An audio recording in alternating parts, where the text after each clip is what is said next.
오늘 어떤 이슈 가지고 오셨나요? 오늘 근데 저 웃으면서 시작했지만 조금 무거운 이슈긴 해요. 그러네요. 오늘은 최근 불거지고 있는 12월 위기설에 대한 얘기를 좀 해볼까 합니다. 바로 금융시장 관련 이야기입니다. 네, 12월 위기설이라고는 하는데 네. 사실은 이 위기설이 처음 듣는 건 아닌 것 같아요. 아니에요. 추석 전에도 있었어요. 그러니까 9월 위기설도 있었잖아요. 그래서 9월 위기설 나왔을 때 당시에 당국자들이 뭐 9월 위기설은 없다 막 장관이 막 해명하고 막 안심시키고 이런 일도 있었고요.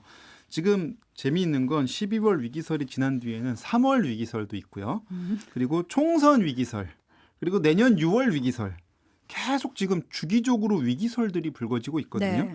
이거 도대체 왜 이런 거냐? 이거 누가 그냥 루머 퍼뜨리는 거냐? 그런 건 아니거든요. 그래서 네. 오늘 이 위기설의 배경은 뭐고 뭘 알아둬야 될지 오늘 5개의 키워드를 통해서 좀 짚어보겠습니다. 이제 이 위기라는 말이 너무 네. 자꾸 들리면 네. 이제 아닌 것처럼 양치기 소년처럼 될 수도 있는데 될 수도 있는데 그게 아니다. 그렇진 않습니다. 아, 이거에 배경이 있다. 네. 그러면 첫 번째 키워드는 뭘까요? 네, 바로 첫 번째 키워드는 악성 미분양입니다. 악성 미분양. 네. 딱 들어도 부동산 관련 소식이에요. 네, 맞습니다. 최근에 주택 착공 및 준공 물량이 계속 줄고 있다는 기사는 많이 나왔는데요. 그렇죠. 네. 그제 나온 국토부 통계에서도 그 추세가 계속 확인이 됐습니다. 올해 들어서 1월부터 9월까지 전국의 주택 인허가 물량이 25만 5,800여 가구, 지난해 같은 기간보다 32% 넘게 감소했고요. 수도권과 비수도권으로 나눠 보면 수도권이 22% 감소, 그리고 지방 지역이 38%더 많이 줄었습니다. 아, 수도권보다 지방이 더 집을 이렇게 적게 짓고 있는 거네요. 그렇죠. 일단 쉽게 말해서 집을 다들 안 짓고 있는데 비수도권으로 내려갈수록 집을 더 안 짓고 있다. 뭐 이런 얘기인 건데요. 이렇게 집을 잘 안 짓는 이유는 간단합니다. 집을 왜 안 지을까요? 안 팔릴 것 같으니까. 팔리면 얼른 짓죠. 그렇죠. 그 우리 뭐 이렇게 업자들이라고 흔히 표현하는. 근데 전망이 좋으면 서로 하려고 할 텐데 올해 상반기부터 시작된 부동산 시장 침체. 물론 이제 규제를 좀 풀면서 그거를 어떻게든 희석시키려고 노력했지만 지금 높은 금리도 계속 이어지고 있고요. 그렇다 보니까 선뜻 이거를 이제 사업하기가 쉽지 않은 상황이고요. 거기에다가 추가적인 경기 침체 우려 등까지 더해지다 보니까 집을 짓는 경우가 줄어들고 있는 겁니다.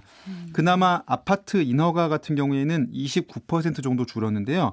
아파트 외의 주택 인허가는 47%나 줄어든 상황입니다. 근데 보니까 기존 주택 이제 기존 거래량은 조금 회복을 한 것 같은데 이제 미분양 실제로 안 팔리는 집이 있는 거죠. 네, 그래서 9월 말 기준으로 전국의 미분양 주택이 6만 가구 정도 육박했는데요.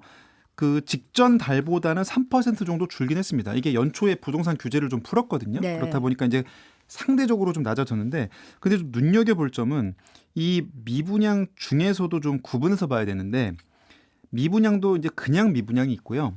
집을 다 지어서 놨는데 안 팔린 채로 방치되고 불이 꺼져 있는 경우를 바로 오늘의 키워드 악성 미분양이라고 부르거든요. 이거는 진짜 문제네요. 네, 그런데 미분양은 조금씩 줄긴 줄었는데 이 악성 미분양은 오히려 늘었습니다.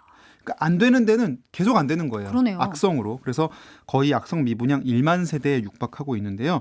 지금 사실 그 미분양이 정점을 찍었던 게 지난 7월 통계거든요. 그 지난 7월 통계 관련 당시 기사 잠시 짧게 보고 가겠습니다. 네. 국토부가 발표한 6월 주택 통계에 따르면 지난달 전국 미분양 주택은 모두 66,388호로 집계됐습니다.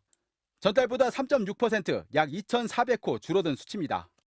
미분양 주택은 올해 초 7만 5천 가구까지 불어나면서 10여 년 만에 가장 높은 수준을 기록했는데 3월부터 4개월 연속 줄었습니다.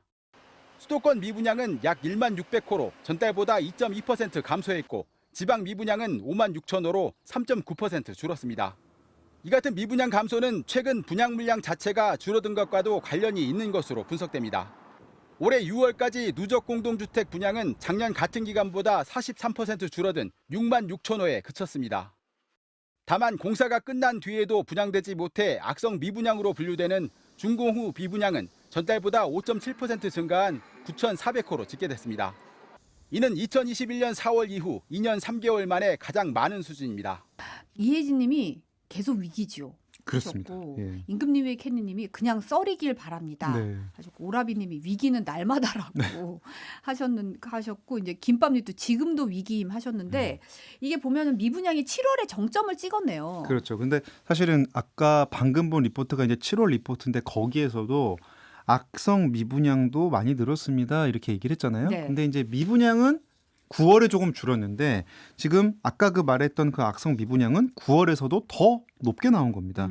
이렇다 보니까 부동산 시장과 관련된 대출까지 연달아 부실해질 수 있다는 우려가 나오는 거거든요. 네. 이건 바로 다음 키워드에서 이어서 살펴보겠습니다. 그럼 두 번째 키워드는 뭐죠?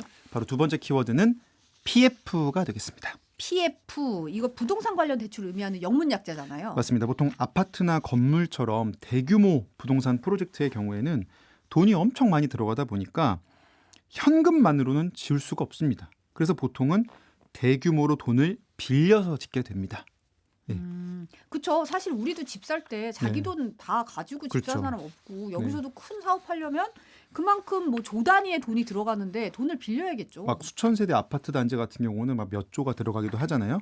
그래서 이렇게 큰 프로젝트에 돈을 빌려주는 것, 즉 프로젝트를 보고 돈을 대출해 주는 것, 이런 걸 프로젝트 파이낸싱, 줄여서 PF라고 부릅니다. 프로젝트 파이낸싱 PF. 그렇죠. 네. 이 바로 두 번째 키워드죠. 그러면 이 두 번째 키워드 PF의 목표는 무엇일까요? 그럼 프로젝트 기간에 돈 빌려주고 그렇죠. 이자 받고 이자는 다 이자대로 받아야 되고. 끝나고 나면 싹 내가 투자했던 돈 회수해서 가는 거겠죠? 그렇죠. 이거 원금 회수가 안 되면 큰일 나죠. 그럼요. 조 단위 대출이면 이자도 어마어마하게 나오기 때문에 여기서 일단 PF는 수익을 당연히 얻게 되고요. 그리고 집이든 건물이든 다 지어지면 그걸 이제 팔아서 그 돈을 이제 받아서 나가야 되는 게 이제 목표인데 네. 앞서 살펴본 것처럼 집을 다 지어놨는데도 잘 안 팔리면 특히 이제 악성 미분양처럼 이미 이제 다 할 거 다 끝냈는데 시간만 계속 속절없이 흐르면 프로젝트가 끝났는데도 이렇게 되면 어떻게 될까요? 원금을 못 빼는 거죠. 그렇죠. 이자는 받았다 치더라도 안 팔리는 기간 동안 이자가 또 계속 더 쌓일 거 아니겠어요? 그렇죠. 원금 못 갚으니까. 그리고 이러다가 야 이거 원금도 못 받는 거 아니야? 점점 불안해질 수가 있잖아요. 네. 만약에 정 안 된다 싶으면 이제 그 건물이라도 담보로 잡고 뭐 경매라도 해서 이제 현금화해서 나가야 될 텐데 이렇게 오랫동안 안 팔리는 집이면 당연히 시세도 떨어지겠죠. 그렇죠. 그러면 빚을 잔뜩 진 시행사나 건설사도 문제가 되고요. 금융권도 이거 팔아도 원금을 못 받는 경우도 생길 수도 있는 거잖아요. 그러네요. 그럼 같이 문제가 될 수도 있는 겁니다. 아니 그래도 게다가 이제 금리도 사실 오르고 있잖아요. 그렇죠. 그러니까 은행 입장에서는 여기다가 얼마에 빌려주는데 지금 금리가 더 오르면 자기들의 원가 부담은 더 커지는 거 아니겠어요? 다른 데서 돈을 끌어다가 빌려주는 거니까. 네. 그렇다 보니까 점점 돈줄이 마르고 있고요. 그래서 건설사들의 도산 위기까지도 지금 거론되고 있는 상황이 바로 추석 전까지 이어졌던 겁니다. 네. 그게 9월 위기설의 실체였던 거예요. 당시 9월 추석 직전 상황 잠시 보고 이어가겠습니다. 네. 인천 검암역 역세권의 복합 환승센터를 짓는 검암 플라시아 개발 사업. 총 사업비 약 1조 5천억 원의 이 대형 프로젝트에 참가한 한 건설사가 지난 6일 최종 부도 처리됐습니다. 시공 능력 평가의 기준 상위 15%에 해당하는 시공사지만 자금난을 이기지 못했습니다. 이튿날엔 시공 능력 75위인 대우산업개발까지 부도 처리되면서 이달 들어 중형 건설사 5곳이 잇따라 회생 절차에 도입했습니다. 일부 지역을 제외하고는 분양시장 전체가 침체돼 있고 공사 원가까지 오르면서 사업성이 떨어지자 금융기관이 돈줄을 죄기 때문입니다. 현금이 들어와야 되는데 이게 미분양이나 아니면 이 공사들이 좀 진행이 늦어지다 보니까 현금 흐름들이 그 자체로는 좀 막혀 있는. 프로젝트 파이낸싱 PF 연체율은 2020년 3.4%에서 최근 17.3%까지 증가했습니다. 평균 연 4.8%였던 증권사 부동산 PF 대출 금리도 연 7.1%까지 뛰어 올랐습니다. 현장에선 10%가 넘는 금리도 흔한데 당장 돈이 급한 중소업체들에겐 부르는 게 값입니다. 시장에서는 대형 건설사까지도 흑자 도산할 수 있다는 경고가 나오고 있습니다.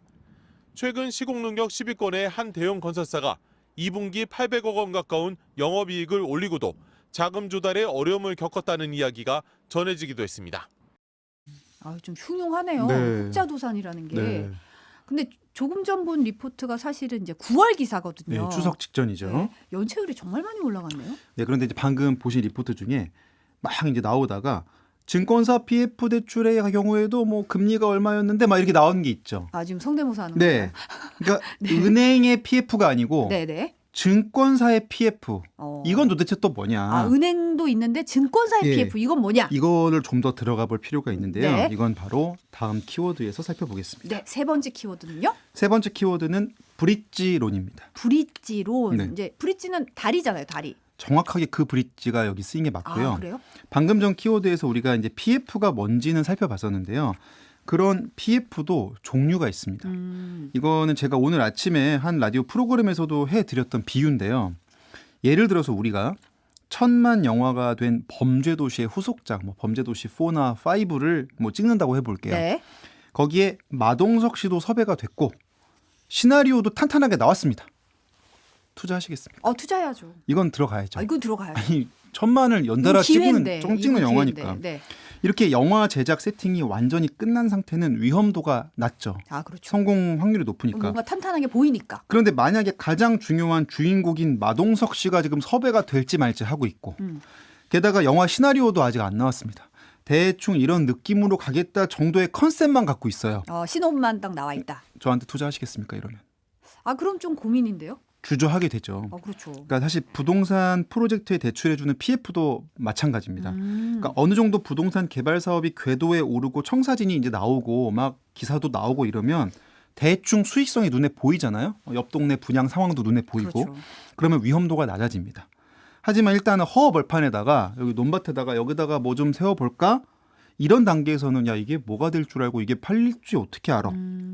함부로 빌려줄 수가 없잖아요. 그렇죠. 그래서 초기에는 개발 초기 단계에는 이자를 더 많이 내야만 빌려줍니다. 그러니까 그만큼 초기의 위험도가 더 높기 때문에 이자를 더 많이 내야 돈을 빌릴 수가 있는 거죠. 그러니까 저희가 뭐 입주권 같은 거 살 때 보면 뭐 프리미엄이라고 그러잖아요. 그렇죠. 피가 상황에 따라서 피가 달라지잖아요. 그렇죠. 어떻게 보면 그런 네. 것처럼 이제 PF도 단계에 따라서 차이가 있겠네요. 그렇죠. 이렇게 초기에 위험한 PF는 시중은행들이나 1금융권이 뛰어들기가 어렵습니다. 그런 은행들은 양질의 또 안전 관리를 해나가야 되는 또 책무가 있기 때문에 위험 관리상 못 들어가고요. 주로 보통 초기에 이런 위험한 상황에서는 제2금융권들, 즉 위험이 높지만 수익도 많은 고위험 고수익을 추구하는 주체들이 많이 들어갑니다. 이 중에 이제 증권사도 들어가는 거고요. 새마을금고 같은 제2금융권이 이제 이걸 많이 하는 겁니다. 초기에. 그러네요. 초기에 위험할 때. 그래서 바로 이런 것. 본 게임 PF로 넘어가기 전에 초기에 프로젝트에 다리를 놓아준다고 해서 다리를 놓아준다. 오늘의 세 번째 브릿지론이라고 이걸 부르는 겁니다. 아까 라이온님이 댓글로 PF 대출 문제가 제2금융은행권까지 영향을 미친다라고 지적을 해주셨는데 이게 요 얘기네요. 그게 이 얘기인 거예요. 예. 그러니까 프로젝트 초기에 위험도가 굉장히 높을 때 그렇죠. 높은 이자로 돈을 빌려주는 게 바로 브릿지론이라는 거죠. 그렇죠. 그래서 이름은 뭐 브릿지론이지만 뭐 큰 틀에서는 초기 PF라고도 볼 수가 있겠죠. 그러네요. 근데 이게 시장이 좋을 땐 문제가 없어요. 왜냐하면 위험하지만 결국 마동석 섭외될 거고 결국 시나리오 잘 나올 거고 이러면 사실 영화 잘 될 거고 그렇죠. 집도 마찬가지로 지으면 일단 팔리면 흘러갑니다. 그래서 초기에는 브릿지론으로 이자 높게 쳐서 잘 받고 위험할 때 그리고 좀 궤도에 잘 들어서면 나중에 주요 시중은행 1금융권에 이제 좀 안전하게 넘겨놓고 자기는 거기서 원금 회수해서 나가면 사실은 되는 건데 문제는 이게 시장이 안 좋아지면 상황이 달라지는 거죠. 예. 프로젝트 자체가 안 돌아갈 수 있겠네요. 일단 여러 가지 뭐 안 돌아가는 이유들이 많이 있는데 일단 지어놓고 안 팔리는 사례 아까 본 것처럼 그럼요. 문제 당연히 네. 되고요. 게다가 돈 빌려서 기껏 짓고 있었는데 갑자기 공사 자재값이 오르는 바람에 그럴 수 있죠. 아니 나 100원에 수주했는데 갑자기 원가가 150원이 되면 건설사들이 그냥 우리 이제 시쳇말로 현장에서는 뭐 자빠진다는 표현을 많이 하잖아요. 네. 그냥 엎어진다든가 혹은 건설사들이 다른 현장이 부실해지는 바람에 그냥 부도가 나버리면 나머지 현장도 그냥 멈춰버리게 되잖아요. 그런 것들 여러 가지 이제 위험 요인이 겹치면서 이제 야 이거 짓는 것도 정말 조마조마한데 중간에 원가도 많이 올라갔고 그런 상황에서 이거 잘 안 팔려서 가격도 제대로 못 받고 팔아야 되면 이거 돈 빌려주는 사람 입장에서는 어떻겠어요 마음이 불안하죠. 그러면 이러면은 어떨까요? 사업이 계속되기가 힘들 것 같은데요. 그렇죠. 그러면 이제 빌려준 사람 입장에서는 이자를 더 높이려고 하든지 아니면 야, 안 되겠다. 대출 그냥 회수할래. 아, 빼자. 중도의 회수라는 거예요. 근데 이제 브릿지론 같은 경우에는 만기가 짧습니다. 그러니까 이제 중간중간 계속 갱신하면서 유지를 하는데 이거를 중도에 회수할 수 있는 거고요. 그러면 당연히 공사비는 더 올라가죠. 아. 이자 더 주고, 야, 그렇죠. 내가 이자 더 줄 테니까 좀 해주라.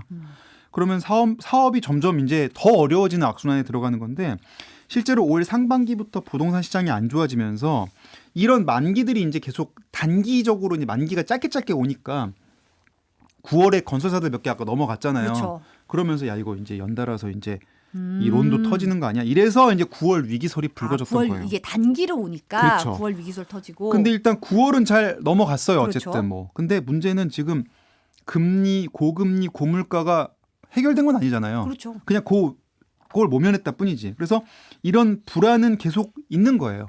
그 상태에서 다시 만기가 이제 연말에 또 몰려 있는 겁니다. 또 돌아오는 것들이. 아이고. 그래서 연말에 12월 위기설이 불거진 거네요. 그렇죠. 게다가 아까 이제 말씀드린 대로 증권사나 저축은행들의 PF는 초기의 브릿지론이다 보니까 그만큼 더 위험하죠. 그러네요. 그래서 부실 우려가 더 커지는 건데 지금 이와 관련한 리포트 잠깐 보고 가겠습니다. 저축은행 상황 잠깐 보고 이어가겠습니다. 인천 중구의 한 아파트 건설 현장. 공사가 한창이어야 할 시간이지만 장비와 자재들이 방치돼 있습니다. 한 중소건설사가 시공하던 곳인데 자금 유동성에 문제가 생겨 하도급 업체에 돈을 주지 못했고 결국 석 달 전 공사가 중단됐습니다. 부도났다는 말이 있어요. 일은 안 하더라고요. 그래서 할 예정이라고 그게 써붙이긴 했더라고요. 원자재 가격과 인건비가 오르면서 공사비 부담이 커진 데다 고금리까지 덮쳐 건설사들의 자금 흐름이 크게 나빠진 겁니다. 부동산 경기 회복이 더딘 탓에 PF 대출 연체율도 높아지고 있습니다. 6월 말 기준 5대 저축은행의 부동산 PF 대출 연체율은 평균 4%에 육박해 지난해보다 3배 이상 올랐습니다. 전체 금융권의 연체율도 2.1%로 상승세를 보여 지난해 말에 2배 수준에 달했습니다. 이자율이 높아지니까 연체도 많아졌고요. 새로운 본 PF가 또 쉽게 되지 않은 상태이기 때문에 착공을 하지 못하는. 네. 이런 것들은 만기 돌아올 때마다 불안할 수밖에 없을 것 같아요. 그 방금 교수님이 이자율 높아지니까 연체도 많아졌고요. 새로운 본 PF가 또 쉽게 되지 않기 때문에 이 얘기 이제 이해되시죠? 그러니까요. 그러니까 브릿지로 유지하다가 이제 주요 은행으로 이제 넘기고 이제 나가야 되는데 은행들도 안 들어올 거 아니에요. 그러니까 사실은 계속 이제 물리는 상태가 가는 거고.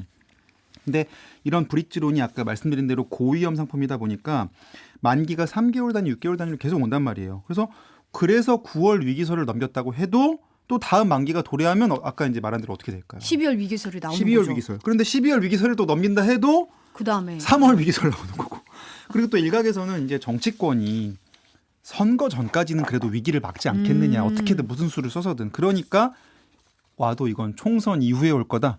그래서 내년 총선 이후에 총선 위기설. 이런 식으로 계속 지금 위기설이 나오고 있는 상황인 겁니다. 근데 어떻게 보면 근본적인 상황을 해결하지 않으면 이런 위기설이 계속 나올 수밖에 없는 거잖아요. 네, 그래서 실제로 지금 하나금융경영연구소가 최근에 내년 전망 보고서를 내놓으면서 고금리가 계속되다 보니까 이 누적된 부동산 PF 위험이 내년에는 정말 수면 위로 떠오를 수밖에 없다고 지적했는데 바로 이제 앵커 말씀대로 이거 언제까지 해결이 안 되면 사실 계속 가는 거잖아요. 그냥 미루는 거죠. 미루는 거예요. 그래서 이것과 같은 맥락이다 볼 수 있겠고요. 지금 상황을 보자면 또 계속 고금리 상황은 이어지고 그렇다고 금리를 내릴 수 있는 전제 조건인 좀 물가 안정은 사실 좀 거리가 있거든요. 쉽게 좀 가라앉지가 않고 있다 보니까 위기감이 계속 되고 있는 상황입니다. 그럼 이런 위기를 막기 위한 이제 대책 마련이 필요할 것 같은데요. 바로 그 대책과 관련한 소식을 바로 네 번째 키워드에서 살펴보겠습니다. 네, 네 번째 키워드는요?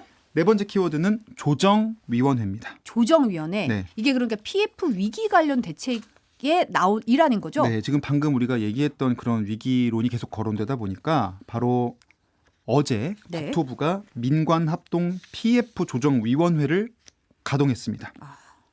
이 위원회가 바로 이 직전에 가동됐던 게 2012년에서 2013년 사이였거든요. 아, 네. 그러니까 당시에는 2008년 리먼 사태, 그러니까 글로벌 금융위기 이후에 부동산 시장이 많이 망가지면서 비슷한 상황이 벌어졌었고 네. 그래서 그때 이걸 해결하기 위해서 가동됐던 위원회였는데 이게 바로 네 번째 키워드 10년 저희가 이제 조정위원회가 10년 만에 다시 가동이 된 겁니다. 그러니까 10년 만에 다시 가동이 됐다는 건 좋은 의미는 아닌 것 같아요. 그러니까 그 리먼 사태 이후에 후유증 시절만큼이나 지금 위기 상황일 수도 그러니까요. 있다 이런 거고요. 네. 일단 지금 원자재 가격이 너무 올랐어요. 아, 그렇다고 하더라고요. 그래서 지금 공사비 갈등도 많고 공사가 멈추고 이러면 또 위약금도 물어야 되고 그럼 이거 나 위약금 못 내겠는데 막 이러면서 갈등하면 옥신각신 하는 동안 수천억 대출에 대한 이자는 계속 붙고 대표적으로 지금 둔촌주공 때도 비슷한 상황이 있었거든요. 네. 그러니까 사업은 사업대로 어려워지다 보니까 일단 국토부에서는 이런 분쟁 사업장들을 불러다가 위약금 문제 또 이제 민관이 합동 개발하는 경우에는 공사비 그래도 좀 현실화해주는 문제 이런 것들을 좀 이제 관이 개입해서 좀 풀어주는 방식으로 좀 논의할 걸로 예상이 되고 있습니다. 근데 딱 들어봐도 이게 쉽게 해결될 문제는 아닌 것 같아요. 그렇죠. 이게 만약에 뭐 위약금도 그래 위약금 일단 면제합시다. 뭐 공사 기간 좀 늘리고 공사비도 우리가 올려줄 테니까 적당히 좀 합의합시다라고 어려운 문제를 가까스로 푼다고 해도 여전히 문제는 남습니다. 사실 지금 증권사나 캐피털사 등이 PF에 투자한 물건들이 되게 많을 거 아니에요. 이거를 좀 유형별로 분류해 보면 네. 사실 최근에 보면 이제 수도권 아파트는 그래도 좀 안전한 편이잖아요. 분양이 꽤 잘 돼요. 네. 이런 안전하다고 칠 수 있는 수도권 아파트 같은 물건은 이런 증권사나 캐피털사 PF의 한 15% 정도밖에 안 됩니다. 15%. 안전한 것들이. 안전하다고 볼 수 있는 물건은 그렇죠. 나머지 70% 이상이 상가, 오피스텔, 지식산업센터인데 사실 분양을 장담할 수가 없어요. 이런 유형들은. 그렇다 보니까 야 이거 뭐 분쟁 해결하고 이거 공사를 그럼 마무리해서 끌고 간다 한들 야 이거 팔릴까? 이제 그런 우려는 여전히 남아 있는 거예요. 그래서 제2금융권 부실 우려 그래서 커지고 있고요. 네. 이제 앞서 말씀드리면 이제 아까 그 교수님 인터뷰에도 나왔지만 이게 브릿지론 입장에서 이제 그럼 그래 어떻게든 끌어서 빨리 본 PF 넘기고 나가자야 되는데 그럼 은행들도 안 들어오겠죠. 같은 문제 계속 반복되는 겁니다. 근데 이게 경제는 사실 심리잖아요. 우리 부동산도 그렇죠. 심리고 이제 네. 심리로 돌아가는 건데 이런 불안이 퍼지면 추가 대출 쉽지 않을 것 같아요. 그래서 그런 사례가 실제 벌어졌어요. 지금. 그러니까 사실은 이 만기 연장이 멈춘 곳이 지금 나왔거든요. 네. 바로 최근에 10월에. 근데 이 최근에 서울 강남구 청담동에 청담동에 프리마 호텔 부지가 있습니다. 여기 네. 위치는 뭐 너무 좋은 그러네요. 위치예요. 입지에는 이론이 없는 곳인데 여기에다가 주거용 건물을 짓는 프로젝트가 진행이 됐거든요. 네. 브릿지론 규모가 4,600억 원이었습니다. 4,600억 그러니까 원. 엄청 크잖아요. 그러네요. 그런데 최근에 이제 만기가 왔어요. 그럼 이제 그래 이제 공사 상황 체크하고 연장하고 이제 계속 이제 넘어가야 되는데 여기 4,600억 중에 1,800억을 낸 새마을금고가 우린 이제 회수해야 되겠습니다. 이러면서 발을 뺐습니다. 근데 사실 새마을금고하면 최근에 이제 위기설이 나온 곳이기도 하잖아요. 그러니까 이제 야 나도 좀 살아야지 뭐 이런 위험 관리에 나선 거라고 볼 수 있겠죠. 그러니까 근데 이제 보면 우리가 이제 빚쟁이들이 와서 빚잔치를 할 때도 돈 받는 순서가 채권은 정해져 있잖아요. 그렇죠. 순서가 선순위, 있죠. 후순위 이런 식으로. 근데 새마을금고는 선순위 채권자였어요. 그러니까 내가 이걸 깨도 뭐 어떻게 정리하면 뭐 우선 일단 내가 빌려준 돈은 받아 나갈 수 있는 채권자다 보니까 일단 사업을 멈추는 의사결정을 할 수 있었다고 네. 볼 수 있겠는데 여기에 새마을금고랑 돈을 같이 댄 일부 채권자들 중에는 순위가 후순위도 있잖아요. 그럼 여기서는 만약에 이 프로젝트가 엎어지면 지금 1,000억 원 이상을 떼일 수 있는 상황이라는 보도도 나왔거든요. 지금 이 한 개의 그 청담동 사업장만 해도 이 1,000억이 얼마나 많은 사람들이 얽혀 있겠습니까? 그럼요. 근데 이게 만약에 여러 곳에서 연말에 동시다발적으로 위기가 불거진다 혹시나 그러면 사실 심리도 나빠지고 연쇄적인 충격까지 줄 수 있는 그런 상황이 되는 거죠. 이게 단기간 해결이 쉽지 않겠네요. 그래서 정부도 일단은 지금 PF 대출 부실을 지금 막아야 하는 과제를 떠안고 있고요. 네. 금융위나 기재부도 국토부까지 지금 나서고 있는 상황이에요. 그래서 이런 고민을 하고 있는데 문제는 지금 여기서 이렇게 복작복작 하고 있으면 신규 진입자들이 들어오고 싶을까요? 신규로 아유, 야 이거 안 되겠다 야. 이거 예. 아닌 것 같아 이러겠죠. 그렇다 보니까 지금 아예 추가 신규 프로젝트는 그냥 줄줄이 중단되고 있는 상황이에요. 그래서 아까 인허가 착공 물량 계속 감소하는 네. 게 바로 그 이유 때문인데 그렇다 보니까 정부에서는 이제는 역으로 또 주택 공급이 부족해지는 또 부작용까지 나오고 있습니다. 이와 관련한 얘기는 바로 마지막 키워드에서 살펴보겠습니다. 네, 마지막 키워드는요? 바로 마지막 키워드는 공급 대책입니다. 공급 대책. 그러니까 부족한 주택 공급을 늘리기 위한 대책을 내놓은 거죠. 네, 이제 부동산 경기가 좋고 경제가 선순환할 때는 자기들이 집도 알아서 짓고 재건축도 하고 그럼 또 잘 팔리고 그러면 대출도 당연히 잘해주고 이러면서 이제 톱니바퀴처럼 잘 맞물려 돌아가는데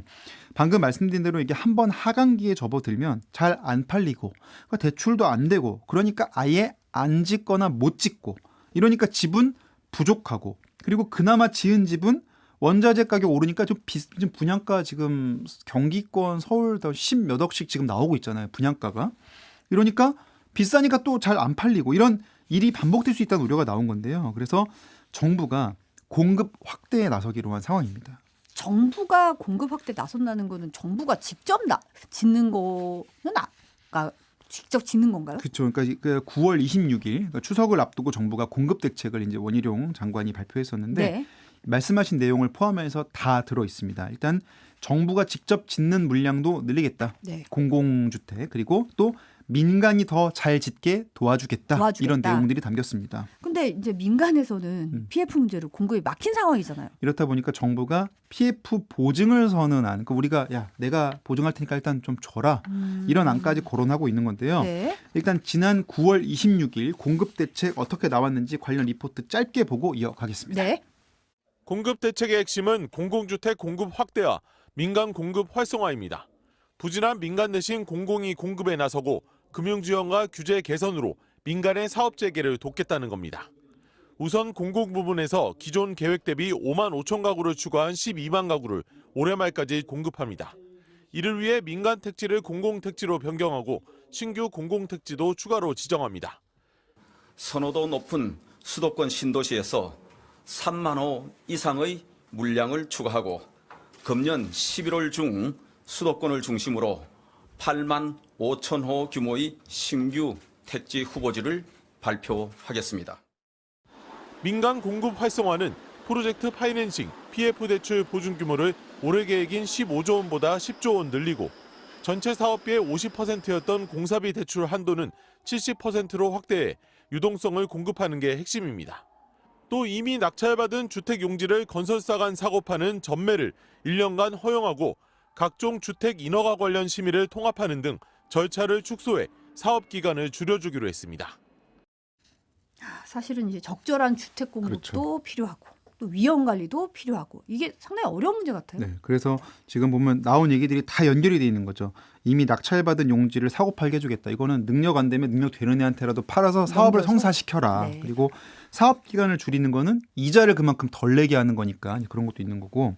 그리고 아까 이제 추경호 부총리의 지금 발표 내용 중에 뭐라고 했냐면 금년 11월 중에 8만 5천여의 신규 택지 발표하겠다고 그랬죠. 네. 지금 11월이 딱 됐잖아요. 그래서 이제 이번 달에 추가 발표가 나오는 상황이에요. 근데 사실 지금 보면은 이번에 9월에 나온 공급 대책만 보면 이 공급 대책이 나오면서 좀 기대감에 뭔가 공급 물량이 늘어야 되는데 사실은 이번 통계를 보면 사실은 그 정부 정책 발표로 인한 기대감보다는 네. 여전히 시장 상황 불안에 대한 우려로 위축되는 효과가 아직은 더 크거든요. 그래서 지금 많은 전문가들이 9.16 대책이 좀 부족했다. 시장의 분위기를 바꾸기에는 그래서 사실 11월 달에 공급 택지가 어딘지 이런 것들이 되게 좀 주목할 필요가 있는 거고요.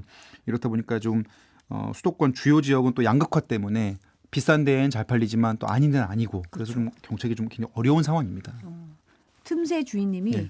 주인님이 브릿지론과 위기설 연관관계 이해했다고 네. 얘기를 네. 하셨는데 뉴스 이제 바사삭에서만 하실 수 있는 거죠. 네, 지역 같은 경우는 더 공급이 어려울 수도 있겠네요. 네, 게다가 이제 지역은 또 다른 문제가 또 있습니다. 부동산 시세 급락에 대한 우려를 지역에서 하고 있는데 특히 이제 비수도권 얘기입니다.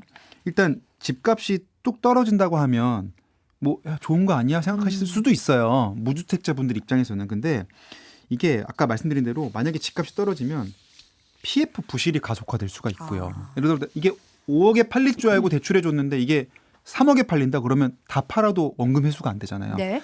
그리고 또 지역 같은 경우에는 지자체의 세수가 크게 줄어들게 됩니다. 그거에 맞춰서 예산을 짜놓은 데들은 네. 그래서 어제 한국지방세연구원이 지방 재정 위기를 거론하면서 부동산 시장의 갑작스러운 추락 위험을 거론한 게 바로 이 때문이거든요. 그래서 좀 종합적인 대책 마련도 요구가 되고 있는데 사실 이번에 택지 발표하면은 주로 경기권일 가능성이 높거든요. 뭐 3기 신도시도 그랬잖아요. 그렇죠. 근데 지금 거기를 다 또 서울로 만들겠다는 논의가 나오고 있으니까 사실 좀 시장 활성화도 어느 정도 맞물린 주제일 수도 있다. 이런 분석도 그래서 있습니다.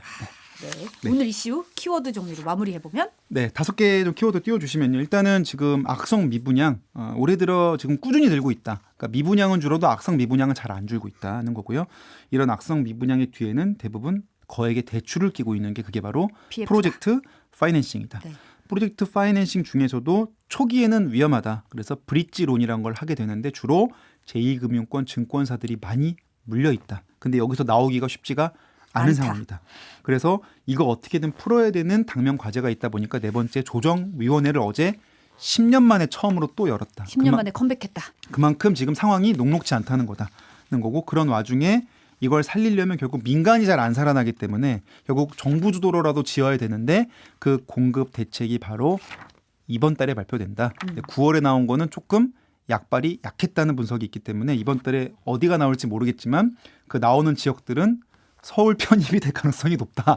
이 정도로 정리해 볼 수가 있겠습니다. 지금 이제 여당 대 안대로 편입이 만약에 된다고 네. 한다면 이렇게 정리해 볼 수가 있겠습니다. 공급 대책 네. 나오는 거 좀 지켜봐야겠네요. 네. 오늘 여기까지 하겠습니다. 키워드 바사사 MBC 연규현 기자였습니다. 네. 감사합니다. 감사합니다.